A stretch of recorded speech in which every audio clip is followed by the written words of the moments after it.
I'm going to kind of appoint myself. My job is going to be the recapitulator, to kind of keep us in some organized. I'm going to take on that linear Apollonian role. So we're talking about body practice.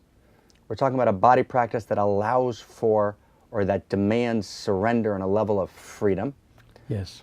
That could express itself through authentic movement. And actually in my movement in Israel, one of the requirements for ordination was to do authentic movement. And one of the students of Mary was in Israel with us doing authentic movement. Very good. As you know, unbelievably important. But it's how else? How else can you access that particular? Well, you can do it through free association. The psychoanalytic technique of watching your thought without interfering with it. Of course, it's impossible. It's like observing an electron, and the uncertainty principle is about that precisely, that you cannot not interfere through observation. But the attempt to let your thinking be as spontaneous as possible, as uncensored as possible, while you're sharing it, observing it and sharing it. I have worked a lot with variations around free association. I think it is a kind of Taoistic exercise. Maslow was the first who said that. I got my inspiration from Maslow. That the idea that free association works independently from interpretation and from the views of therapists who's sitting with you. Just by itself, it trains you in letting go. But then there is a more coming closer to primary process, the Dessoil method of the awakened daydream. Just doing it with imagery. You go into imagery and let the imagery develop, and sometimes practice makes it become something mythical or something with a vitality of its own, like an inspiration comparable to the inspiration of dreams. It can be trained.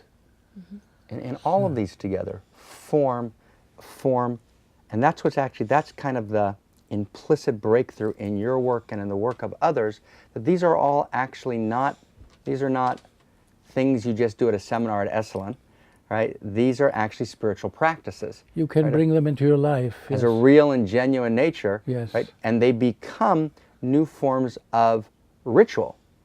They become new forms of practice. And they become, in the Hebrew system, there's mitzvot, right? Commandments.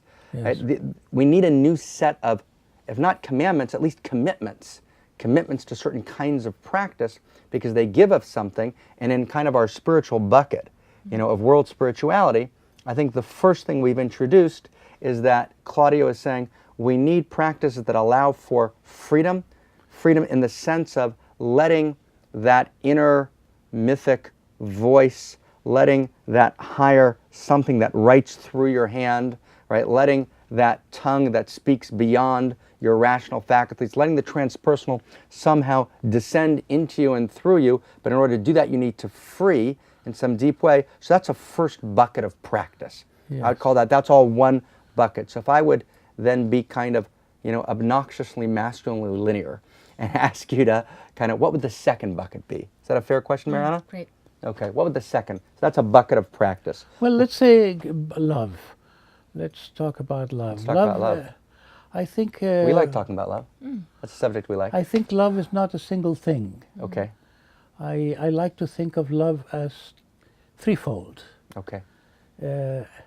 Because there is a love, let's say, compassion, empathy, caring, benevolence, all those kinds of love are looking at humans, looking down, looking earthwards, to say, to the concrete.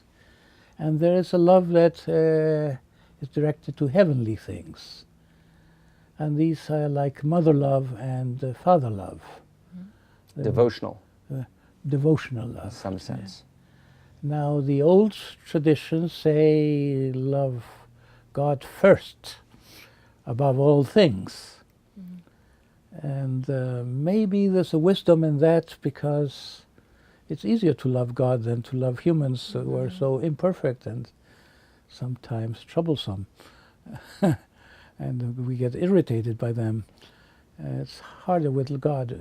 There is also negative transference with God There of is. sorts. You can get angry with God when He does not deliver, and you think you're doing everything you should.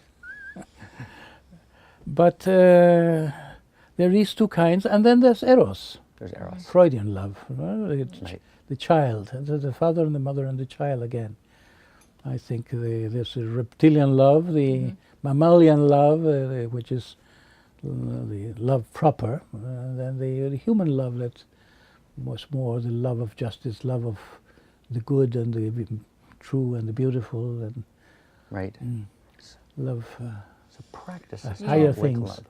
Yeah. And I think in our culture, not only compassion is debilitated by excessive selfishness and neurosis, but devotional love is debilitated by something that goes together with the secularization of society, which is the death of ideals and the how is this? Philosophers have a name for it. For what Freud and others introduced, in looking at things with distrust. It's kind of a kind of skeptical. Is more than skeptical. Like Freud, basically has a picture of human nature as we are murderers and cannibals. Right. And it's a very different from the tendency to look at human beings as made in the Romantic. image of God. So it's a kind of distrust of everything ideal, as if we got culturally tired of our ideals, and we, because of the distance between our ideals, and maybe the 20th century events, the wars contributed a lot to that, to make it more visible that what are we doing holding these ideals when we are so far, but human beings cannot be interpreted as headed towards these ideals. These are dreams. All the qualities. Lewis Mumford called this a disqualification of the universe. Yes. Everything's disqualified. There's no quality left. Yes. So I think it's as if a muscle of the heart needs to be trained, which is the worshipping muscle. Like of the qualities of love, there is a worshipful love that is the most precious aspect of human nature. The most human, perhaps, because mother love, already animals have mother love. A tigress with the cubs doesn't eat the cubs, may even teach them to fight. So, and to know the difference is a kind of as if.